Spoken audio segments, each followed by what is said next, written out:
তো আজকে আমরা আলোচনা করব ক্লাস 10-এর একটা ইম্পর্ট্যান্ট অধ্যায়, লম্ববৃত্তাকার চোঙ।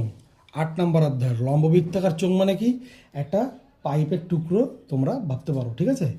এইবার লম্ববৃত্তাকার চোঙ যেহেতু পাইপ, এবং পাইপের কি দুই মাথা গোল না, তাহলে এটা কি একটা বৃত্ত ধরতে পারি।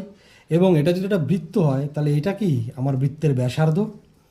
বৃত্তের ব্যাসার্ধ কি? আর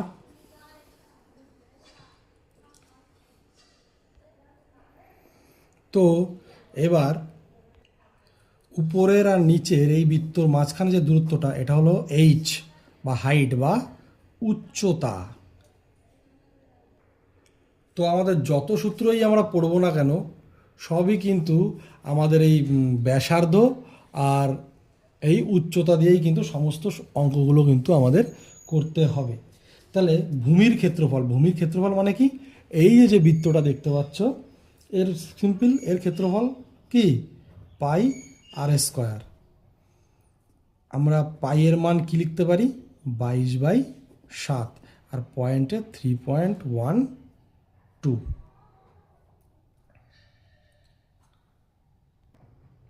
সরি, পাইয়ের মান হবে 3.14। তো ভূমির ক্ষেত্রফল কি হবে? পাই আর স্কোয়ার। এত কি? পাই আর স্কোয়ার বর্গ একক, অথবা লিখতে পারো কি? Unit square. এবার আসি পার্শ্বতলের ক্ষেত্রফলের সূত্র। পার্শ্বতলের ক্ষেত্রফলের সূত্র কিছুই না, ভূমির পরিধিটা মানে বৃত্তের যে পরিধিটা ইন্টু উচ্চতা করলেই তার পার্শ্বতলের ক্ষেত্রফল হয়ে যাবে। তাহলে কি? তাহলে ভূমির পরিধি কি? ভূমির পরিধি আমি জানি কি? 2 পাই আর এইচ, 2 পাই আর, আর উচ্চতা কি? এইচ। তাহলে পার্শ্বতলের ক্ষেত্রফলটা কি হবে? 2 পাই আর এইচ বর্গ একক, অথবা কি লিখতে পারি? Unit square. এবার আসি লম্ববৃত্তাকার চোঙের কি? সমগ্র তলের ক্ষেত্রফল। সমগ্র তল মানে কি? উপরের একটা বৃত্ত, এখানে একটা বৃত্ত, আর কি পাইপটাকে যদি মাঝখান দিয়ে আমি কেটে ফেলি তাহলে কীরকম পাবো? একটা আয়তক্ষেত্র পেয়ে যাব। তাহলে এই যে টোটাল যে তলগুলো হচ্ছে, এটা কিন্তু তার সমগ্র তলের ক্ষেত্রফল। যেমন নিচের বৃত্তের ক্ষেত্রফল কি? পাই আর স্কোয়ার, যেহেতু কি ব্যাসার্ধ আর, উপরের বৃত্ত ব্যাসার্ধ সেম আর, তাহলে কি পাই আর স্কোয়ার। তাহলে কটা পাই স্কোয়ার? দুটো পাই স্কোয়ার পাচ্ছি। আর মাঝখানের ক্ষেত্রফলটা কি হবে? 2 পাই আর এইচ, একটু আগে আমরা দেখলাম। তাহলে সমগ্র তলের ক্ষেত্রফলটা আমার কি হচ্ছে? 2 পাই আর এইচ, আর উপরে নিচে বৃত্ত কটা? দুটো, পাই আর স্কোয়ার বর্গ একক বা ইউনিট স্কোয়ার। যে কোনো একটা ব্যবহার করবো, হয় ইংলিশ নয় বাংলা। এবার আসি আয়তনের ব্যাপারে। আয়তন মানে কি? আয়তন মানে ভূমির ক্ষেত্রফল ইন্টু উচ্চতা। ধরে নাও তোমরা এরকম প্লেট রেখেছো, পরপর প্লেট সাজিয়ে সাজিয়ে এরকমভাবে রেখেছো, এরকম করতে করতে কী হবে? একটা পাইপের মতো হবে। তো সিম্পল, সেই প্লেটের ক্ষেত্রফল পাই আর স্কোয়ার ইন্টু যতটা উপরে তুমি করেছো এইচ। তাহলে ভূমির ক্ষেত্রফল কী হবে? পাই আর স্কোয়ার ইন্টু এইচ। তাহলে পাই আর স্কোয়ার এইচ। এটার একক কী হবে? ঘন একক, অথবা ইউনিট কিউব, যেহেতু এটা কি আয়তন। এবার কি? এবার হলো ফাঁপা লম্ব বৃত্তাকার চোঙ। ফাঁপা লম্ব বৃত্তাকার চোঙ মানে কি? মানে একটা জলের পাইপ।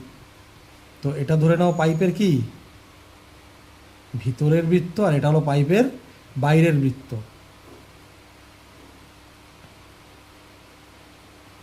এটা ডট ডট লাইন দিয়ে দেখাচ্ছি, মানে যেটা ইমাজিন করতে হবে। তাহলে এখানে কি পাইপের ক্ষেত্রে আমি কটা বৃত্ত পাচ্ছি? দুটো বৃত্ত পাচ্ছি না? যেটা বড় বৃত্ত তার ব্যাসার্ধ বড় আর, যেটা ছোট বৃত্ত তার ব্যাসার্ধ ধরি ছোট আর। তাহলে এবার আমার কি বেরোচ্ছে? একটা পাইপ আকৃতি।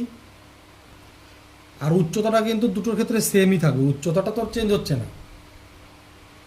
তাহলে এখানে সূত্র কি আছে দেখো? ভিতরের ও বাইরের বক্রতলের মোট ক্ষেত্রফল। তার মানে ভিতরের যে বক্রতলটা এটা এবং বাইরের যে বক্রতলটা, তাদের মোট ক্ষেত্রফল।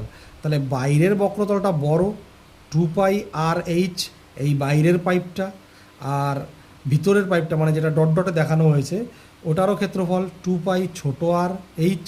এখান থেকে কী কমন নিতে পারি, 2 পাই এইচ কমন নেব, আর প্লাস আর, এখানে কী হবে বর্গ একক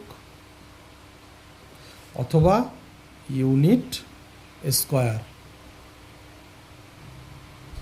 এইবার দেখো এখানে সূত্রটা কী আছে, সমগ্র তলের ক্ষেত্রফল। সমগ্র তল যখন আমি হিসাব করব তখন কিন্তু আমার পাইপটা ঠিক কতটা মোটা বা কতটা চওড়া সেটা কিন্তু আমার চলে আসবে।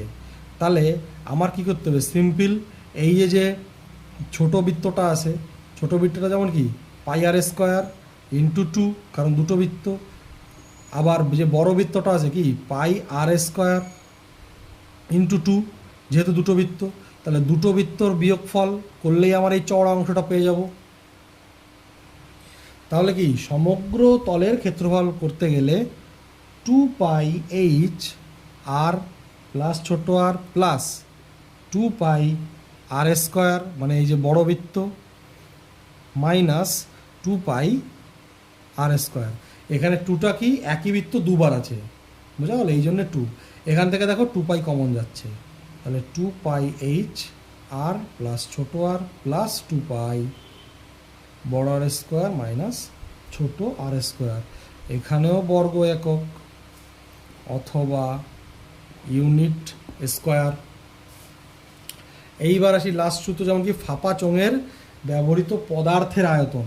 ফাঁপা চোঙে ব্যবহৃত পদার্থ মানে কি টোটাল চোঙটাকে বানাতে আমার ঠিক কতটা মশলা বা প্লাস্টিক যাই হোক লেগেছে, টোটাল কতটা লেগেছে সেটা করতে গেলে আমার কি করতে হবে, কল্পনা করো এরকম প্লেট সাজিয়ে রেখেছিলে, তার মাঝখান থেকে একটা অংশ তুমি কেটে বাদ দিয়ে দিলে, তাই তো, তাহলে টোটাল প্লেটটার আমার আয়তন কত হবে, পাই বড় আর স্কোয়ার ইন্টু এইচ মাইনাস যেটুকু তুমি কেটে বাদ দিয়ে দিলে, মানে এই যেটুকু তুমি কেটে বাদ দিয়ে দিলে dot dot dot dot line, pi আর স্কোয়ার এইচ। এখান থেকে দেখো কমন যায় কি পাই এইচ বড় আর স্কোয়ার মাইনাস ছোটো আর স্কোয়ার ঘন একক বা ইউনিট কিউব। তো এই ছিল মোটামুটি লম্ববৃত্তাকার চোঙের সূত্র। আমি ছবি তুলে পাঠিয়ে দিচ্ছি ভিডিওতে, দেখে নিও, আর সবাই একটা স্ক্রিনশট তুলে নাও, তাহলে ভালো বুঝতে পারবে।